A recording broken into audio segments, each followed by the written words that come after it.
आंनि गोसो गोरबोनिफ्राय खौरांगिरिफोरखौ बरायग्रोनानै लाबाय गफुर आन्चलिक ब्रह्म धोरोम लाइमोन आफाद जानानै आरो रोजा रोजा आं साबायखर बावबाय। दा दिनैनि हाबाफारियानो जोंनि गफुर आन्चलिक ब्रह्म धोरोम दैमालु सेवाश्रम मोनसे दङ। बेवहाय जोंनि गुरुदेब कालीचरण ब्रह्म आफानि 167 जोनोम सान फालिथाय बेखौ जोंनि गफुर आन्चलिक ब्रह्म धोरोम लाइमोन आफाद जानानै सामलायनाय जादों। गफुर हालामनि सिङाव थानाय 7था प्राइमारि ब्रह्म धोरोम दालाय आफाद दं, बेफोरखौ ज' लाजोबनानै जों जथायै दा बिनि गेजेराव जोङो फुंनि हाबाफारि हिसाबै जोङो मुलुग मोजांनि लोगोसे जोङो बारहावा गोजोन सान्थिनि थाखाय नैमित्तिक जग लादों।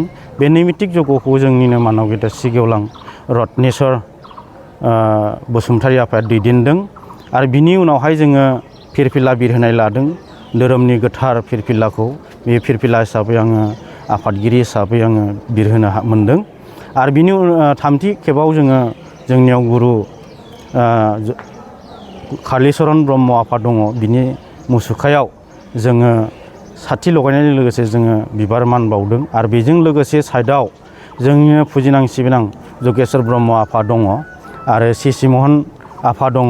जों बिसोरखौबो जोंनि लोगोसे जों बिबार बावनाय जादों आरो बिनि उनावहाय जोङो दिनै बे गुरुदेब कालीचरणनि सायावनो जोङो गुवारै सावरायमेल मोनसे लादों।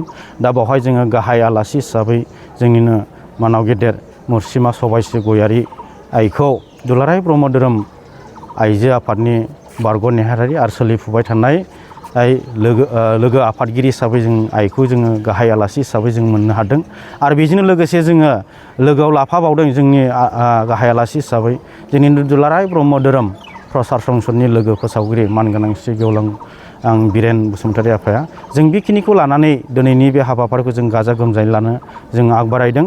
मानो होनबा लाइमोन आफादा दिनैनि हाबाफारिखौ सावरायदों, मानो होनब्ला गुरु आफामोना बुंबाय थायो जोंखौ गुरु सिबिनाय खान्थिया थानांगौ।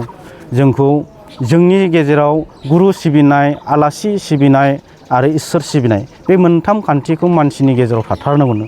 जाय हारि आरो जाथियाव गुरु सिबिया बे जाथि हारिया सिनस्रि बायनायजों समान होननानै बुङो। बेबायदि हिसाबैनो गुरु सिबियोब्लासो गुरुआ अरायसम जाथि हारियाव सृष्टि जाबाय थायो, जोनोम मोनबाय थायो, बेखौ आफामोना खावलायबाय थादों।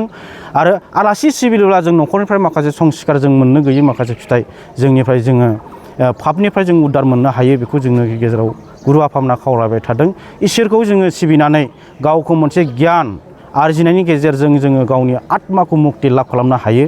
दा बेबायदि खान्थिया सिबिनाया मानसिनि गेजेराव अरायसम थाबाय थानांगौ। बे हिसाबै जों दिनै गफुर आन्चलिक ब्रह्म धोरोम लाइमोन आफाद जानानै गुरु सिबिनाय हिसाबै जों गुरुदेब कालीचरण आफानि जोङो जोनोम सानखौ गाजा गोमजायै खुंनो थाखाय लानाय जादों। गोजोन्थों।